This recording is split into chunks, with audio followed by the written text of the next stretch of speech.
Alright, here we are back in the greenhouse. I think this is just about week 10. And I don't know if you can see here, but the plants kind of had a little hit. They kind of had a little problem. The pump here, one of the wires got pulled out, and they went for about 30 hours without circulation before I finally come down here and checked on them. I mean, the plants aren't dead. That's a good sign, right? And they will recover.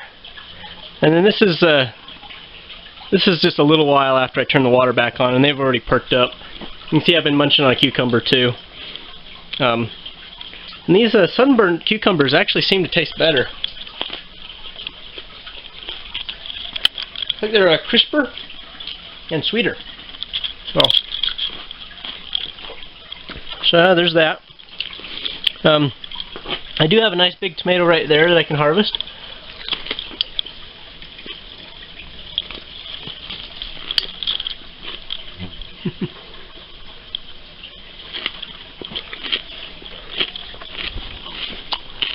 And looks like a strawberry right there. How about that? Just a little one. But hey, I got a strawberry.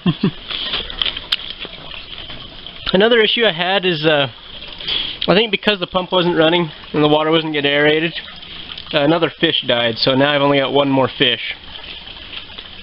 Yeah, I guess that's unfortunate, but they're the fish are kind of a minor part of it anyway. So I think today I'm going to be fixing the wire so it's a little more, resilient, so it doesn't pull off. I think I'm going to put a screen over this so the bugs quit getting in it. And what else did I want to do? I guess I could eat the strawberry when I'm thinking about it. That's a good strawberry. Also, check out this cucumber here. I think I might enter a couple of these into the county fair. But what else was I going to do? You can see these cucumbers over here. Oh, my sugar beet. Let's have a look at that. These seeds are just about ready. See, a few of them are dried up and are ready to fall off the plant. These are sugar beet seeds here. And now these should, I think when they go into the dirt, they should start growing right away, because that's how the sugar beet cycle works. And so I could plant the seeds off this and get sugar beets this year, potentially. I do have some sugar beets that are growing over here. You can see these guys back behind the tomatoes in front of the corn. We pull one up so you can see what they look like right now. I mean, they don't really got much of a bulb yet, but let's pick one of these. Yeah. Let's rinse this off real quick. Yeah, you can see this little bulb there. This thing is very sweet. It's but yet it's also nutritious. So I really like sugar beets, and the leaves of them are just like spinach. You can eat those too. Oh, I remember what I was going to do. So I was going to fix the wire. I was also going to check the solution to see how ionic it was, and see if I need to add any more nutrients to it. So let's go do that. Okay, now that I found my multimeter, we can do some tests. The idea is to put these electrodes close together like this. I'll do it the same distance apart for each test. And I'll put it on ohms, so I get the number of ohms. Let's go ahead and put her down in this rainwater here. And I'm getting 1.6 mega ohms or so. Okay, let's take that back out. Overloaded now.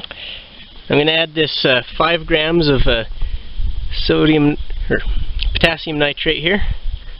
I'm going to go ahead and swirl that around. This is 100 milliliters of water, rainwater. Okay, let this dissolve. And now, let's go ahead and check the resistance now. Okay, put those together. Now I'm getting 3 point something mega ohms. Now I'm going to continue this. I'm going to add water and dilute the mixture and write down the number of ohms I get.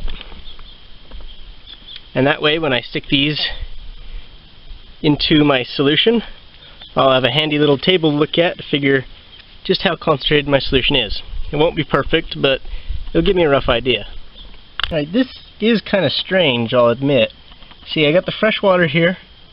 I'm getting like 0.7 mega ohms. You can see there.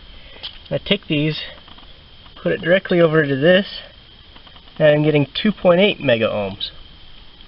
Why would this have a higher resistance now that I got the salt added? Shouldn't the resistance have decreased? Well, I have an idea that it might be just the fact that this meter is like rolling over. It doesn't have enough digits to give me the number of ohms for this.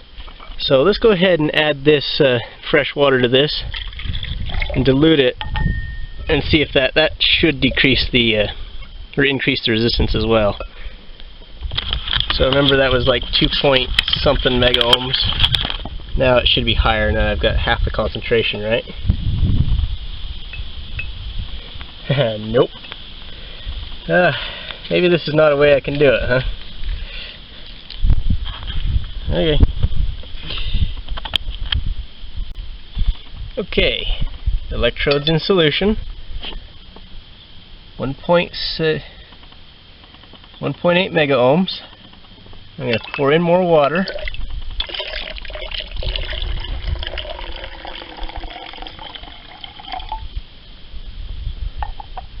And the resistance decreases. I find that incredibly weird.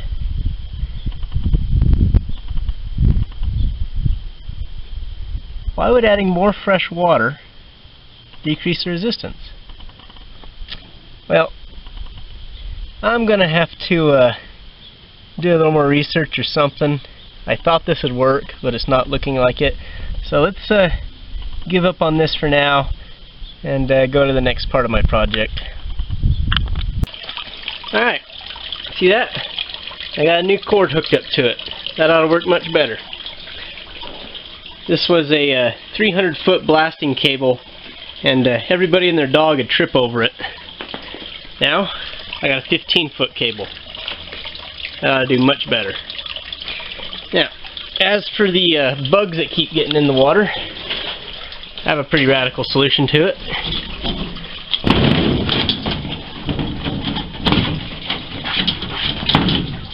How about that? Problem solved. Alright. I think that's all I was going to do for now. Let's take one quick look at the height of these plants. And I'll see you next time.